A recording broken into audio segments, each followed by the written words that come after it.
Jadi saya nak sebut, kalau kita tengok baru-baru ni, bahkan bukan baru 2-3 hari kemarin lah kot kes ni berlaku, ada satu orang penulis novel dan dia juga ialah satu orang aktivis politik yang mana kalau kita tengok sebelum ni dia sangat cenderung kepada fahaman Syiah secara umumnya. Okay. Dan bila mana kita tengok semalam, bagi orang yang mengikuti, bila mana hakim mengeluarkan keputusan hak diberikan kepada ibunya, dia telah membuat satu hantaran di FB dan juga di Twitter mungkin, mengucapkan tahniah kepada ibu tersebut, dan dia telah sebut dengan perkataan yang mengelirukan. Kalau saya boleh bacakan di sini, dia kata, tahniah Puan Loh, ibu kepada 3 anak yang diculik dan dipaksa tukar agama oleh sekumpulan pendakwah Islam. Kemudian yang saya nak tanya Datuk ni, bila mana di ujung tu dia sebut, Tuhan Maha Adil, ulama tinggi mana pun ilmu boleh kalah dengan wanita biasa jika berbuat zalim kepada manusia. Semoga negara kita bebas dari cengkaman jabatan agama. Memang secara umumnya dia sebut tu fokus kepada apa yang berlaku di Perlis dan apa yang Datuk sendiri terlibat dalam isu tersebut. Jadi saya nak minta respon Datuk, kenapa hal ini berlaku dan apa yang Datuk boleh ulas berkenaan dengan sebahagian orang yang macam ni, dan kesannya juga kepada Muslim yang masih lagi tak jelas isu ni, mereka sedikit sebanyak terkesan terhadap golongan seperti ini. Dipersilakan Datuk. Terima kasih.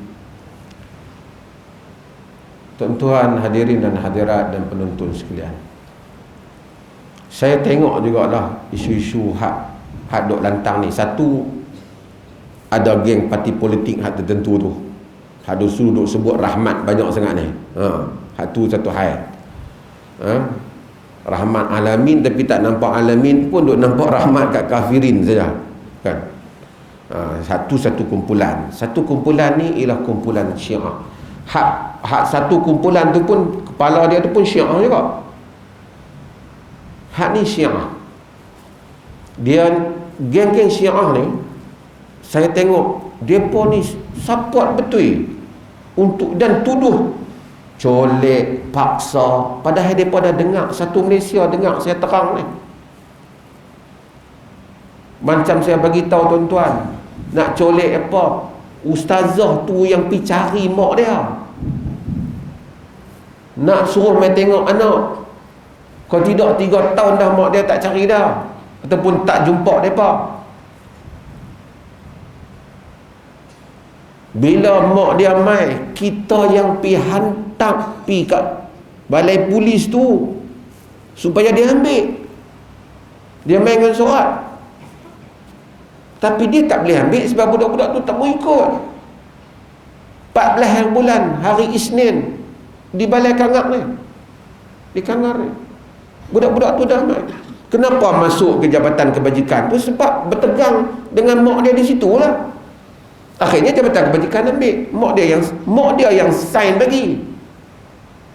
Lepas tu dia nak pi melawat, tak boleh sebab ada prosedur lawatan apa semua. Kemudian mereka bagi dia saja duk melawat dalam minggu tu. Dia adalah mak mereka. Dia habaq kata, ni pihak berkuasa agama di Perlis ni tak bagi. Sedangkan budak-budak tu duduk di Kedah. Jabatan Kebajikan Masyarakat di Kedah, bukan di Perlis. Dipindah, dibawa ke sana. Dan kita tak ada kuasa apa. Bahkan kita nak tanya khabar pun, Jabatan Kebajikan dia je pegang amanah, dia tak mau bagi tahu apa melainkan benda-benda umum saja. Dia kata dia orang okey yang tu ya.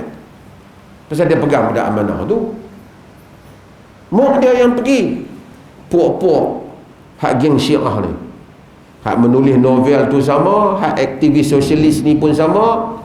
Seorang lagi hak mengaku profesor apa ni, hak ada satu universiti pun hari ni buat pula pernyataan yang sama. Cuma saya nak sebut saya nak sebut satu hal dalam sejarah Islam, tuan-tuan. Puak-puak Syiah ni bukan depa ni cari pasal benda ni. Dalam sejarah Islam, tuan-tuan, negara Islam jatuh, Abbasiyah, kerajaan Islam jatuh kerana puak Syiah. Dia nak cerita, dan nak kata sangat, dengar kita pula kata pi. Abdul Majid Al-Mu'tasim, bukan Khalifah Mu'tasim yang selamatkan perempuan tu, yang tu Abu Ishaq Al-Mu'tasim bin Harun Al-Rashid, itu lain, tu tahun 200 lebih Hijrah. Yang ni Abdul Majid Al-Mu'tasim pada tahun 656 Hijrah meninggal. Dia ni telah lantik, kerajaan dah lemah masa tu. Satu orang menteri, dia panggil Ibnul Alqami. Ibnul Alqami gelarannya. Ibnul Alqami ni jadi menteri kerajaan Abbasiyah. Dia ni Syiah. Ni bahaya ni. Kerajaan Abbasiyah tidak Syiah. Pilantik Ibnul Alqami ni khalifah punya silap. Ini disebut oleh Ibn Khaldun dalam Tarikh Ibn Khaldun, disebut oleh Az-Zahabi dalam Tarikhul Islam, disebut oleh Ibnu Katsir dalam Al-Bidayah wa Nihayah. Cerita ni autentik. Dia dapat dengar kata ni semua ahli sunnah buat cerita, rujuk buku-buku sejarah. Ibnu Al-Qami ni dia rancang supaya kerajaan menjadi lemah dengan dia mengurangkan peruntukan untuk tentera sehingga tentera jadi tak kuat. Dan ketika itu Mongol masuk, Mongol nak perang dengan Abbasiyah. Jadi bila Mongol nak perang dengan Abbasiyah, kerajaan dah dia lemahkan, dia pujuk khalifah supaya kita jangan bergaduh lah untuk kepentingan rakyat. Tuhan kata sama, nakhsha an tusibana fitnah. Semua geng jenis munafik ni dia akan kata bimbang nanti bencana kena. Bila dia buat macam tu, khalifah percaya kat dia. Jadi dia pakat, dia kita khalifah dengan semua orang besar Baghdad, Iraq, kita jom pi jumpa, pi menghadap Holako Khan. Ni ketua siapa? Mongol. Khalifah pergi. Tuan-tuan, Mongol Tatar, tuan-tuan, kejam.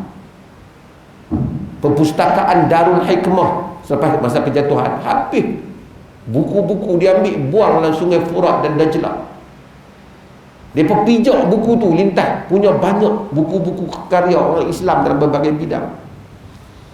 Air sungai Furat, kata ahli sejarah, bercampur hitam dan merah. Hitam dakwat, merah adalah dakwah orang Islam.